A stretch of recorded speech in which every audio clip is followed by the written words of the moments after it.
Hello dear students, कैसे हैं आप सब लोग। तो आज हम पढ़ेंगे चैप्टर नंबर 4 पॉवर्टी। पेन ले लो, नोटबुक ले लो, इसके जितने भी इंपॉर्टेंट पॉइंट बन सकते हैं मैं आपको लिखवा दूंगा, इसको आप पढ़ लेना अच्छे से, ठीक है।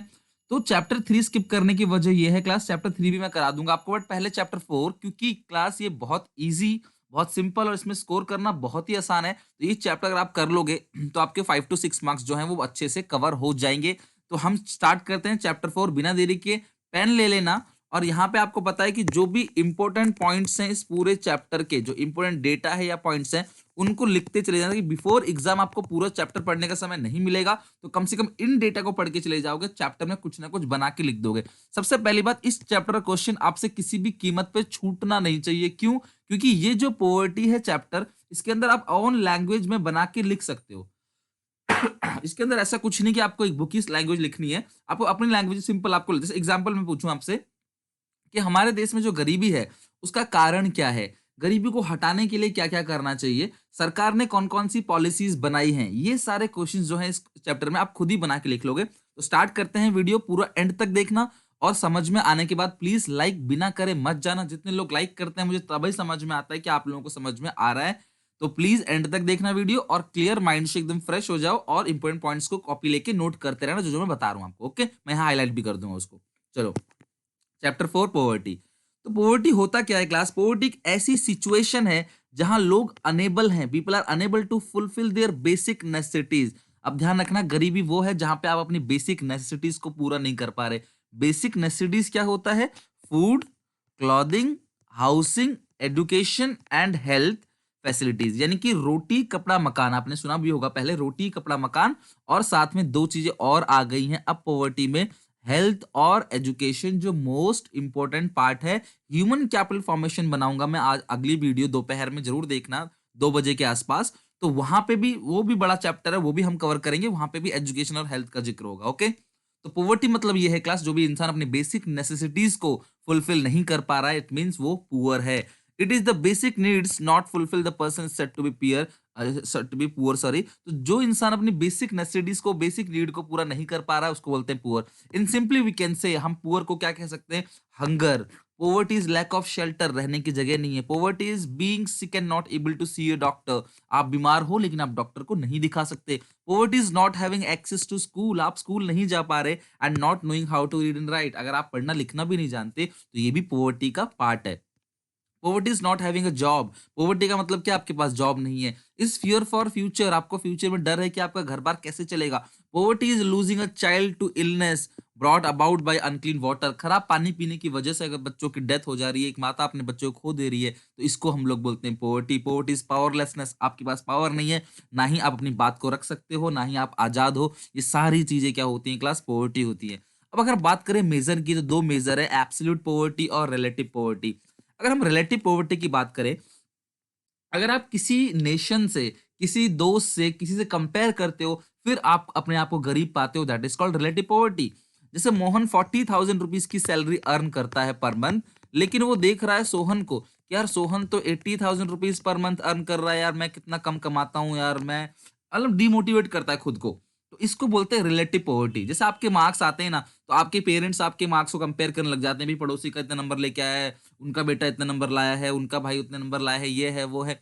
तो आपके अगर 70% भी हैं, और अगर उन्होंने किसी 90 वाले से आपका कंपैरिजन कर दिया, तो वो ज्यादा खुशी नहीं होगी उनको। क्यों? उनको लगेगा यार उसके 90 हैं, मेरे बेटे के 70 हैं, तो या मेरी बेटी के 70 हैं, उसकी बेटी के, यार बेटे के 90 हैं। तो अगर कंपेयर करोगे आप, तो उसको बोलते हैं रिलेटिव पॉवर्टी, जहां आप खुद को गरीब पाते हो।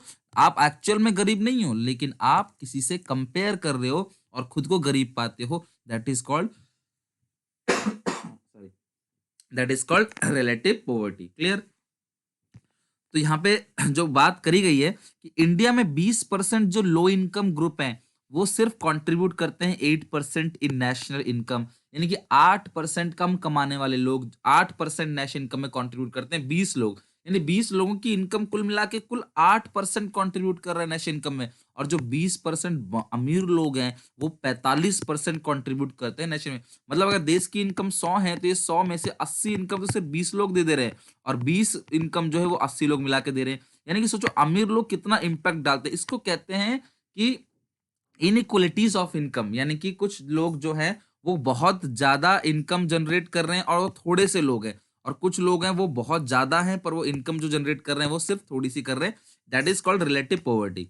अगला है एब्सोल्यूट पॉवर्टी। एब्सोल्यूट पॉवर्टी का मतलब क्या होता है, जब हाउस होल्ड की इनकम एक लेवल से कम है जो उनके लिए इम्पॉसिबल बनाता है कि अपनी फैमिली और अपनी बेसिक नीड को पूरा कर सके, यानी कि आप इतना कम पैसा कमाते हो कि अपने घर बार को चला नहीं सकते, तो इसको बोलते हैं एब्सोल्यूट पॉवर्टी। अब है पॉवर्टी लाइन। ध्यान रखना ये डेटा आप कॉपी में लिख लो, ये डेटा कि बिलो पॉवर्टी लाइन कितने लोग रहते हैं। बिलो पॉवर्टी लाइन 22% लोग जो है वो बिलो पॉवर्टी लाइन रहते हैं। तो यहाँ पे 22% पॉपुलेशन बिलो पॉवर्टी लाइन है। और इंडिया में जो इंसान 816 रुपए खर्च करेगा, डेटा है ये लिख लेना राइट साइड में, 816 रुपए खर्च करेगा रूरल एरिया में और 1000 रुपए खर्च करेगा अर्बन एरिया में पर मंथ का, उसको हम ट्रीट क्या करेंगे, बिलो पॉवर्टी लाइन। ध्यान रखना 816 और 1000 रुपए अगर आप खर्च करते हो, यहाँ पे एक आपको फुल फॉर्म बताता हूं, याद कर लेना, एग्जामिनेशन में आ सकता है। MPCE, monthly monthly per capita expenditure. अगर आपका मंथली पर कैपिटा मतलब पर पर्सन एक्सपेंडिचर जो है, अगर आप रूरल एरिया में रहते हो ना तो आपको खर्चा कम चाहिए होता है। अगर आप गांव में रहते हो तो आपको इतना खर्चा नहीं चाहिए, आपका घर का किराया इतना नहीं होगा, तो आपका खुद का ही घर होगा, जाहिर सी बात है। आपको सब्जियां इतनी महंगी नहीं मिलेंगी, चीजें इतनी महंगी नहीं मिलेंगी, तो इस पे गांव में लोगों को खर्चा कम होता। अगर आप गांव में रहते हो, थोड़ा कम भी कमाते हो, तब भी आप सर्वाइव कर सकते हो। अगर आप शहर में रहते हो ना तो आपको ज्यादा पैसा चाहिए, वहां का रेंट, ट्रांसपोर्टेशन, हर चीज वहां पे जो मिलेगी आपको महंगी मिलेगी, तो वहां पे आपको 1000 रुपए चाहिए। तो अगर आप आठ आपका कंजप्शन इतना है तो आपको कंसिडर किया जाएगा पुअर के अंदर। और ऐसे पुअर भारत में कितने हैं, 22%। जो डेटा है वो 22% पीपल जो है वो अभी भी बिलो पॉवर्टी लाइन में रहते हैं, ठीक है। और द प्लानिंग कमीशन, अब इसको डिसाइड करना, प्लानिंग कमीशन ने डिफाइड किया है poverty on the basis of recommended nutrition requirement. कल को पेपर में क्वेश्चन आएगा, द डैश हैज डिफाइन, किसने डिफाइन किया है पॉवर्टी लाइन को on the basis of nutritional requirement, तो ध्यान रखना प्लानिंग कमीशन ने। प्लानिंग कमीशन मैंने आपको पढ़ाया हुआ है, आप मुझे फटाफट कमेंट सेक्शन में बता दो कि जो प्लानिंग कमीशन है वो कब आया था इंडिया में, कब से प्लानिंग कमीशन इंडिया में आया, 5 प्लान, जरा कमेंट्स में बताओ, देखता हूं किसको चैप्टर नंबर 2 याद है। सारा रिवीजन ऐसे ही होगा, कमेंट नहीं करोगे इसका मतलब आप रिवीजन नहीं कर रहे अच्छे से। बात मानो टीचर की, कमेंट सेक्शन में मुझे बताओ कि प्लानिंग कमीशन कब आया, मैं काउंट करूंगा, देखूंगा कितने स्टूडेंट्स ने आंसर दिया है। उसके बाद प्लानिंग कमीशन ने बोला कि न्यूट्रिशन के बेसिस पे आपको फूड जो मिलता है उससे आपको कैलोरीज मिलती है जो बॉडी में बर्न करके एनर्जी में कन्वर्ट करती हैं। तो 2400 कैलोरी पर पर्सन को चाहिए पर डे। अगर आप रूरल एरिया में रहते हो तो आप यहाँ कैलोरीज में लिख देना। कैलोरी की बात करें तो 2400 अगर आप रूरल एरिया में रहते हो तो, और 2100 अगर आप अर्बन एरिया में रहते हो तो। रूरल एरिया में जो लोग रहते हैं ना उनको ज्यादा न्यूट्रिशन की जरूरत क्यों पड़ती है, क्योंकि वो फिजिकल वर्क बहुत ज्यादा करते हैं, सामान उठाना, खेती बाड़ी करना, दिन भर धूप में तो भागा दौड़ी करना, ये सारी चीजें जो है उसमें बहुत ज्यादा एनर्जी चाहिए, तो 2400 कैलोरीज। लेकिन इसमें आपको 2100 कैलोरीज चाहिए अर्बन एरिया में। अर्बन एरिया में आप कंप्यूटर पे काम करते हो, फैक्ट्री में काम कर रहे होते हो, थोड़ा बीमार भी हो, थोड़ा कमजोर भी हो, तब भी मशीन पे बैठ के काम कर लोगे। लेकिन अगर आप बीमार हो तो आप खेती बाड़ी फसल जाके नहीं कर सकते, तो वहां पे आपको 2400 चाहिए रूरल एरिया में, और अर्बन एरिया में 2100। और इसको किसने डिफाइन किया है, प्लानिंग कमीशन में। उम्मीद करता हूँ ये नोट्स जरूर बना रहे हो, जो खाली देख रहे हो वीडियो ऐसे बना लो, आलकस मत करो, फटाफट बनाओ। The poverty line define the poor for the from non poor. तो पोवर्टी लाइन जो डिफाइन करता है एब्सोल्युटली पुअर, जो मैंने आपको बताया, very poor, poor, not so poor, middle class, upper middle class, the rich, very rich, millionaires, और last में बिलियनियर्स। अब बात करते हैं कैटेगरी की। तो मैंने आपको पहले ही बताया क्रॉनिक कैटेगरी में ये वो लोग पीपल हैं जो which are always poor and those which are usually poor. Always poor का मतलब क्या होता है, हमेशा पोवर्टी लाइन के नीचे ही रहते हैं। मान लो ये पोवर्टी लाइन है तो यहाँ पे ऑलवेज पुअर मतलब हमेशा पोवर्टी लाइन के नीचे रहते हैं। और those who are usually poor का मतलब क्या, हमेशा रहते हैं, कभी कभी ऊपर चले गए लेकिन बाद में वो नीचे ही रहते हैं हमेशा। ट्रांजिट पुअर, इसको वो बोलते हैं क्लास जो क्लासीफाई हुआ है चर्निंग पुअर। चर्निंग पुअर का मतलब क्या होता है, जो रेगुलरली मूव इन और मूव आउट करते रहते हैं। चर्निंग पुअर ऐसा है पोवर्टी लाइन को कभी ऊपर चला गया, कभी नीचे चला गया, कंटिन्यू ऊपर नीचे होते रहते हैं। और ओकेजनली पुअर का मतलब क्या है, मोस्ट ऑफ द टाइम तो ये ऊपर है, देखो मोस्ट ऑफ द टाइम ऊपर है, कभी एक बार वो नीचे आ गया बस, उसको ओकेजनली पुअर। और नेवर पुअर का मतलब क्या है, जो कभी भी लाइन के नीचे नहीं आया है, उसका फिगर हमेशा लाइन के ऊपर रहता है, पोवर्टी लाइन के ऊपर। 5 स्टेट हैं क्लास, नाम याद रखना, एग्जामिनेशन में आ सकता है, Uttar Pradesh, Bihar, Madhya Pradesh, West Bengal and Odisha. Account for 70% of India poor. पूरी इंडिया के 70% पुअर जो है इन 5 स्टेट के अंदर पाए जाएंगे। 1973 1974 में आधी पॉपुलेशन जो थी इन लार्ज स्टेट, ये सब बड़े स्टेट्स हैं, was living below poverty line. यानी कि सोचो आज 22% है, 1973 74 में 50% पीपल जो थे वो बिलो पॉवर्टी लाइन थे। तो यहाँ पे फटाफट नोट्स में आप 5 स्टेट का नाम लिखो पहले, और इसके फिर 50% लोग जो है गरीबी रेखा से नीचे हैं। और आपको लिखना है कि ईयर लिखना है, कौन सी ईयर की बात कर रहे थे, 1973 और 1974 में आधी पॉपुलेशन जो है वो गरीबी रेखा के नीचे थी। 50% पॉपुलेशन जो है वो गरीबी रेखा के नीचे थी उस टाइम पे, जो आज 22% है। ठीक है, डेटा भी आपका साथ साथ रिवीजन हो रहा है। और इनमें जो ये 5 स्टेट है, इनमें इंडिया के 70% पुअर स्टेट लोग रहते हैं। लेकिन ये हालांकि बड़े स्टेट्स हैं, उड़ीसा थोड़ा छोटा स्टेट है, बाकी यूपी तो सबसे बड़ा आपको पता है कि पॉपुलेशन के हिसाब से। अब ये बहुत इजी टॉपिक है, इसको आप लोगों को ज्यादा मेहनत नहीं करनी पड़ेगी, ना मुझे आप लोगों के लिए मेहनत करनी पड़ेगी। Causes of poverty. कॉजेज क्या है, गरीबी का कारण क्या है? तो सबसे पहला जो कॉज है गरीबी का वो है पॉपुलेशन। देश की पॉपुलेशन इतनी ज्यादा बढ़ती चली जा रही है कि सरकार के रिसोर्सेज जो है वो कम पड़ जा रहे हैं, सरकार की नीतियां जो है छोटी पड़ जा रही हैं उन सारे लोगों को बेनिफिट करने में। अगर पॉपुलेशन बढ़ती चली जाएगी तो स्कूल में जगह नहीं मिलेगी आपको, कॉलेजों में आपको एडमिशन नहीं मिलेगा, कंपनी में आपको नौकरी नहीं मिलेगी, सड़क पे आपको रास्ते में भीड़ मिलेगा, दुकानों में आपके पास सामान नहीं होगा, दुकानदार की सप्लाई कम पड़ जाएगी। ये सारी प्रॉब्लम तब होती है जब गरीबी होती है, नौकरी निकलती है, सरकारी भर्ती निकलती है, लाखों की नौकरी निकलती है, कुछ ही लोगों को सिर्फ नौकरी मिलती है। ये सब क्यों हो रहा है? बहुत ज्यादा पॉपुलेशन के बढ़ने की वजह से हो रहा है। पॉपुलेशन जो है वो इसलिए बढ़ता है, डेथ रेट जो है कम हो गई है, मेडिकल साइंस ने तरक्की कर ली है, लोग मरते कम है और जो बर्थ होता है वो ज्यादा होता है। तो इंडिया की जो पॉपुलेशन थी वो 84 यानी 84.63 करोड़ थी 1991 में, और 137 करोड़ हो गए 2019 में। ये प्रेशर जो है ये कहीं ना कहीं इकोनॉमिक ग्रोथ का कारण बनता है। तो आप ध्यान रखना, कोई भी चीज का प्रॉब्लम राइज इन पॉपुलेशन जरूर होगा। पॉपुलेशन बढ़ना हर चीज के लिए प्रॉब्लमेटिक है। सेकंड क्या है, high level of unemployment. Poverty कैसे नहीं होगी, गरीब जो है देश, और वो गरीब क्यों है? क्योंकि बेरोजगारी है। अगर बेरोजगारी है तो जाहिर सी बात है गरीब होगी। Due to continuous rise in population, population के बढ़ने से बहुत सारी अनएम्प्लॉयमेंट होती है, बहुत सारे एजुकेटेड अनएम्प्लॉयमेंट भी है, लोग पढ़ लिखने के बाद भी उनको नौकरी नहीं मिल रही है। और डिस्गाइज अनएम्प्लॉयमेंट, मैंने बताया था आपको, जहाँ पे 2 लोग को काम करना है गांव में, वहां पे 4 लोग को काम करते हैं, 4 लोग मिलके काम करते हैं, काम 2 लोग कर सकते हैं, 4 कर रहे हैं, तो इसका मतलब 2 लोग जो है वो डिस्गाइज अनएम्प्लॉयमेंट है। Poor state of agriculture, agriculture की व्यवस्था अच्छी नहीं है। आप इन पॉइंट्स को ना बार बार लिख के याद कर लेना, अंदर का बना बना के लिख देना अपनी लैंग्वेज में।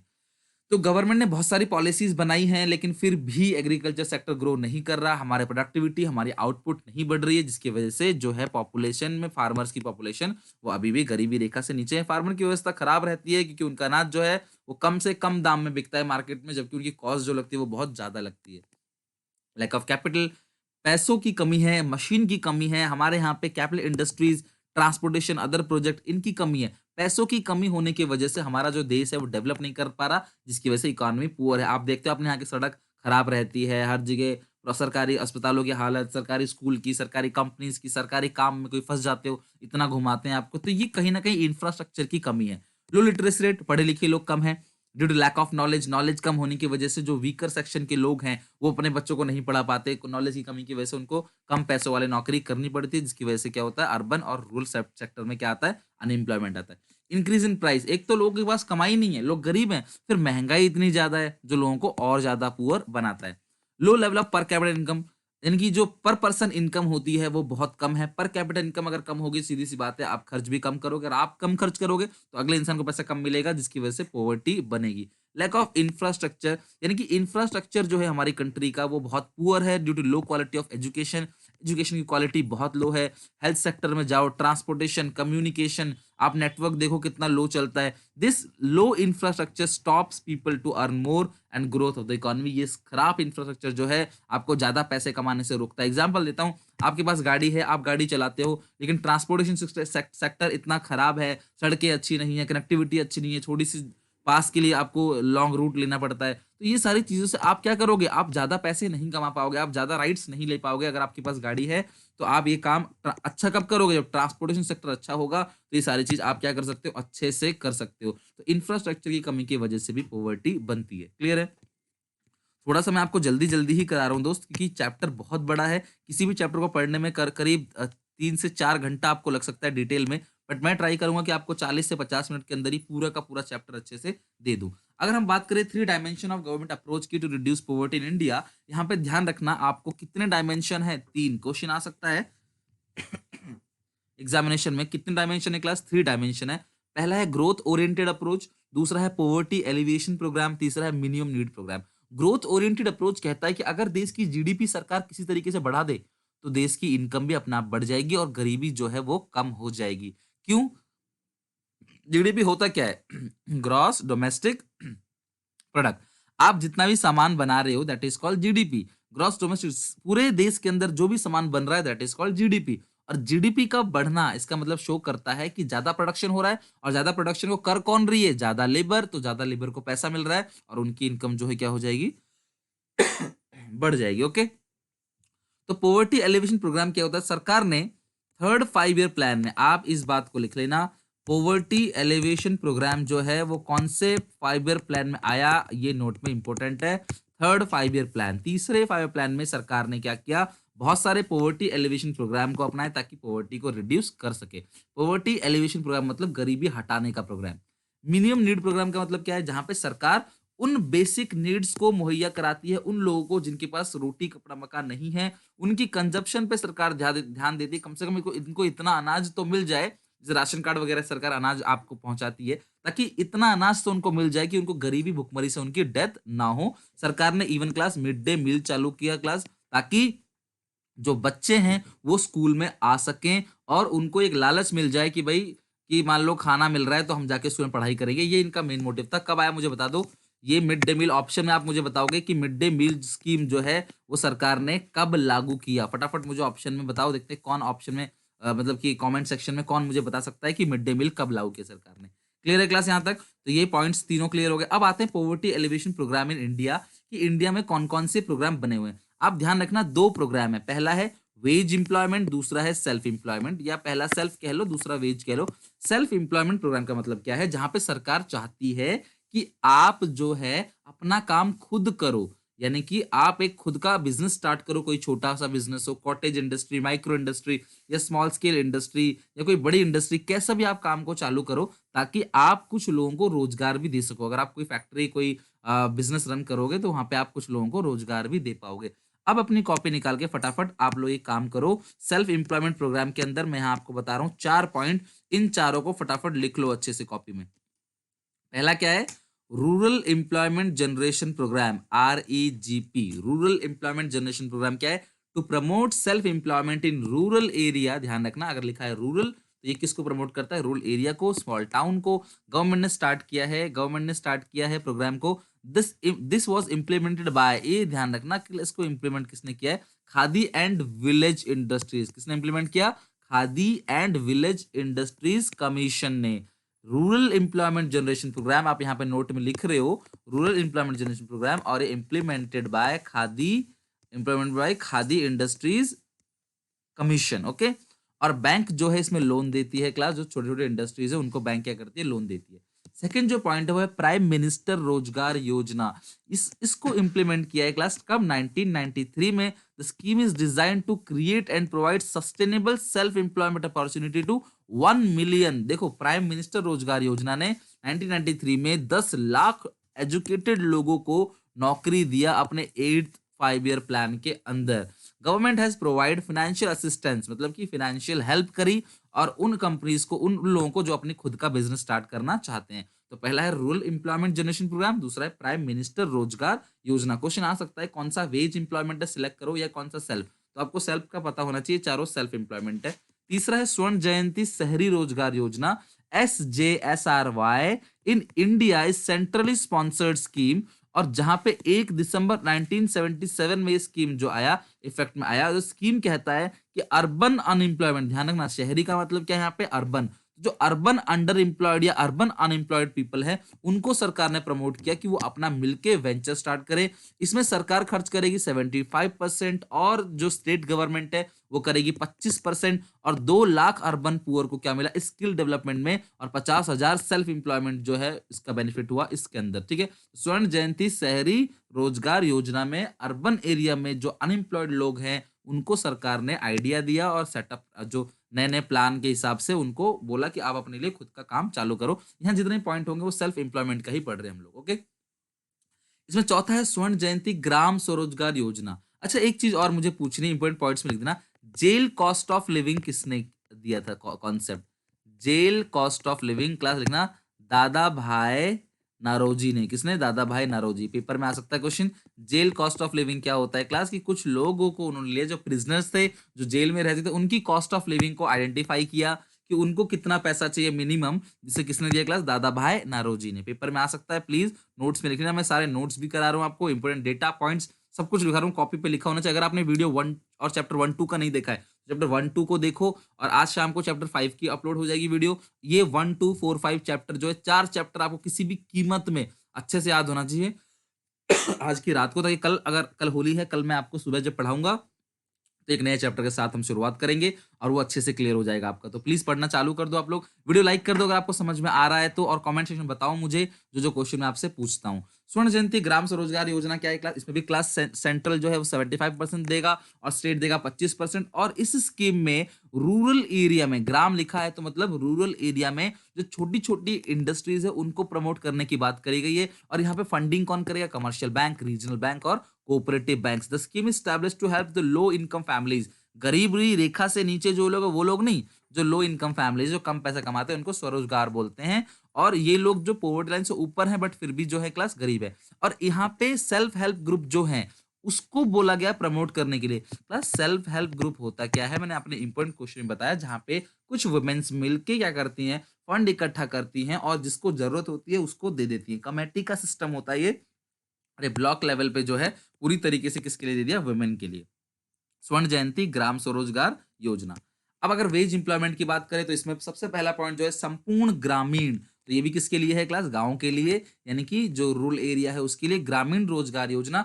It is scheme launch by the government of India to gain the objective of providing gainful employment for the rural poor. Rural poor को एम्प्लॉयमेंट देंगे। It provide additional and supplementary wage employment, thereby provide food security, ताकि उनकी food जो है वो security रहे, उनको कम से कम खाने पीने का पैसा मिल सके, जो उनकी बॉडी में जो न्यूट्रिशन चाहिए वो उनको मिल सके। और सेकेंडरी ऑब्जेक्टिव था इसका social and economic infrastructure. Economic और सोशल इंफ्रास्ट्रक्चर हम पढ़ेंगे इंफ्रास्ट्रक्चर चैप्टर के अंदर, बट अभी के लिए मैं समझा दूं, उनको फूड मिले, उनके यहाँ सड़क बने, उनके यहाँ फैक्ट्री बने, ये इसका पूरा का पूरा मोटिव था संपूर्ण ग्रामीण रोजगार योजना। और दूसरा पॉइंट क्या है class? National food work programme, NFFW। National food for work programme जो है वो आया कब? 2004 में। ध्यान रखना ये बहुत इंपॉर्टेंट है। नेशनल फूड वर्क प्रोग्राम कब आया बताओ? सन 2004 में आया national food work programme. Okay, और ये जो नेशनल फूड वर्क प्रोग्राम है, ये जो है इसका डेट आप ध्यान रखना है आपका। इसका डेट क्या है? 14 नवंबर 2004। यहाँ पे जो 150 जो 150 मोस्ट बैकवर्ड डिस्ट्रिक्ट है इंडिया में, उन्होंने क्या किया? जनरेट किया सप्लीमेंट्री वेज। अबाउट सरकार का जो खर्चा हुआ वो 20 lakh metric tonne food grain सरकार ने बांटा, और 2020 करोड़ का सरकार खर्चा हुआ सन 2004-5 में। National food for work programme जो आया, ये कब आया बताओ जरा? ये आया 14 नवंबर सन 2004 के अंदर। और सरकार का जो ऑब्जेक्टिव था वो एडिशनल रिसोर्सेज देना है, जो ऊपर पॉइंट ना संपूर्ण ग्रामीण रोजगार योजना, उसके अलावा भी लोगों को एडिशनल देना। और यहाँ पे स्पॉन्सर कितना है क्लास? सेंटर का, सेंट्रल गवर्नमेंट का जो स्पॉन्सर है वो है इसमें 100%। क्लियर है? बाद में ये जो national food for work programme है इसको कन्वर्ट कर दिया क्लास नरेगा में, फिर महात्मा गांधी का नाम जोड़ दिया इसमें, तो बनाया Mahatma Gandhi national rural employment guarantee Act 2005। तो 2005 में ये हो गया नरेगा। और इंडियन लेबर लॉ और सोसाइटी यहाँ पे ये कहता है कि कम से भी कम गारंटी है 100 दिन की वेज एम्प्लॉयमेंट की। ये गारंटी देते हैं कि जो लोग रूरल एरिया में रहते हैं वहां पे हम 100 दिन की गारंटी वेज एम्प्लॉयमेंट देंगे, और लगभग 5 करोड़ लोगों को इससे क्या हुआ? फायदा हुआ। ओके, तो अभी मैंने आपको वेज और सेल्फ ये दोनों बता दिया है, तो फटाफट जरा बिना देखे मुझे रिवीजन करा दो। वेज के 4 पॉइंट कौन कौन से हैं? सबसे पहला रूरल एम्प्लॉयमेंट जनरेशन प्रोग्राम, दूसरा है प्राइम मिनिस्टर रोजगार योजना, स्वर्ण जयंती शहरी रोजगार योजना, और लास्ट क्या है क्लास, स्वर्ण जयंती ग्राम स्वरोजगार योजना। स्वरोजगार कौन होते हैं, जो इनकम जिनकी ठीक है लेकिन फिर भी वो इतनी अच्छी इनकम जनरेट नहीं करते पॉवर्टी रेखा से, लेकिन वो ऊपर है। इसमें बताया संपूर्ण ग्रामीण रोजगार योजना और national food for work programme, जिसे बाद में 2005 में कन्वर्ट कर दिया मनरेगा में। किसमें, MNREGA. MNREGA Mahatma Gandhi national rural employment guarantee act. Clear है यहाँ तक? तो ये अच्छे से आपको लर्न होना चाहिए, रिवीजन करते चलो साथ में, इंपॉर्टेंट पॉइंट्स में नोट लिखते चलो। अब ये 2014 में नरेंद्र मोदी ने जनधन योजना चालू करी, और जनधन योजना के तहत जिनकी उम्र 20 से 65 साल है उनका बैंक अकाउंट में खाता खुलवाया, उनको पेंशन की दी, उनको इंश्योरेंस करवाया। ये सारी चीजें हुई क्लास 28 अगस्त 2014 में अनाउंस किया।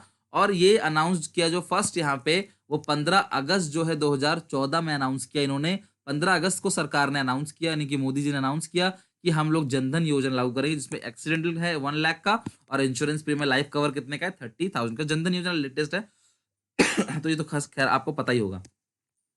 अब इसके लास्ट पॉइंट हम पढ़ रहे हैं कि पॉवर्टी एलिवेशन प्रोग्राम का एवोल्यूशन, कि इसका पॉजिटिव इंपैक्ट क्या रहा। सरकार ने जो एलिवेशन प्रोग्राम बनाया उसमें पॉजिटिव इंपैक्ट क्या रहा, कि जो 55% जो लोग थे बिलो पॉवर्टी लाइन में थे, वो घटकर कितने हो गए, लगभग 22% सन 2011-12 में। यानी काफी लोगों की जो गरीबी है वो कम हो पाई, लगभग 55% से कितना कम हो गया, 22% तक। लोगों की इनकम जो है, गरीब लोगों की वो इनकम बढ़ने लगी, लोग पैसा कमाने लगे, और अनएम्प्लॉयमेंट जो है वो कम हो गया इन पॉवर्टी एलिवेशन प्रोग्राम से।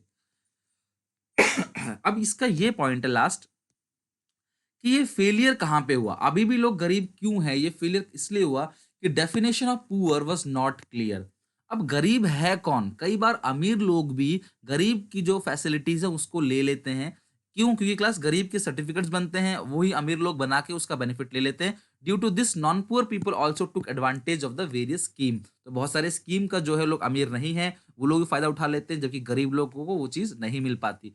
Due to mass poverty, massive poverty होने की वजह से इतनी ज्यादा गरीबी है कि सरकार के पास जो रिसोर्सेस है वो सफिशिएंट नहीं है उतनी सारी गरीबी को खत्म करने के लिए। तीसरा पॉइंट, जो लोग रिमोट एरिया में, दूर दराज एरिया में रहते हैं, जहां प्रॉपर इंफ्रास्ट्रक्चर नहीं है, वहां पे क्लास सरकार की ये पॉलिसी लागू नहीं हो पाती। जैसे जो जंगलों में रहते हैं क्लास, जो अलग अलग रिमोट एरिया में रहते हैं लोग, दूर दराज एरिया में जहाँ लोग नहीं पहुंच पाते, उनका अलग ही कल्चर होता है, अलग ही उनका लाइफस्टाइल है। तो इसीलिए उन लोगों के पास तक ये सारे प्रोग्राम्स जो है वो नहीं पहुंच पाते, वो अभी भी गरीब ही हैं। लैक ऑफ क्रेडिट इंस्टीट्यूशन, गरीब लोगों को उधार देने के लिए इंस्टीट्यूशन नहीं बने हैं। अमीरों को उधार देते हैं तो अमीर लोग भाग जाते हैं, और गरीब लोगों को लोग उधार नहीं देते, उनकी कंडीशंस को देख के।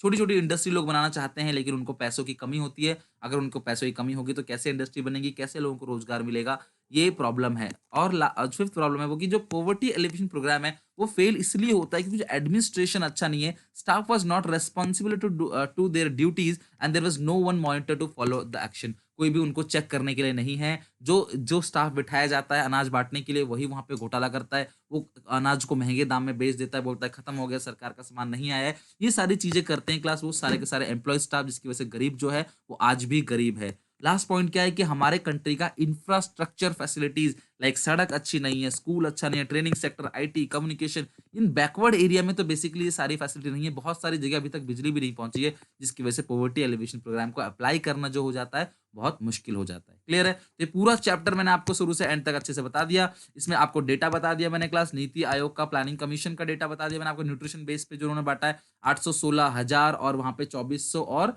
कितना था, 2400 और 2000, ठीक है, सॉरी 2100, 2400 और 2100 था। तो ये सारा का सारा डेटा जो है आपको अच्छे से याद रखना है। और हम लोग मिलेंगे नेक्स्ट वीडियो में। एमपीसी फ्रॉम क्या है, monthly per capita expenditure. Clear है यहाँ तक? तो इसको अच्छे से आप लोग लर्न करेंगे। हम लोग नेक्स्ट वीडियो में नेक्स्ट पढ़ेंगे। प्लीज वीडियो को बिना लाइक करे मत जाना। अगर आपको लगता है कि कोई भी इस पूरे यूट्यूब में ऐसा नहीं होगा जो आपको एक एक चैप्टर की प्रॉपर पीडीएफ के साथ पढ़ा रहा होगा, अगर मैं दिन रात आप लोगों के लिए इतनी मेहनत कर रहा हूं, तो यार प्लीज लाइक और शेयर जरूर कर देना, सब्सक्राइब करके बेल आइकन दबा देना, ताकि बीएसटी तक, बिजनेस स्टडीज तक मैं ऐसे ही आपको सारा का सारा इकोनॉमिक्स और बीएसटी अच्छे से करा दूं। Thank you very much.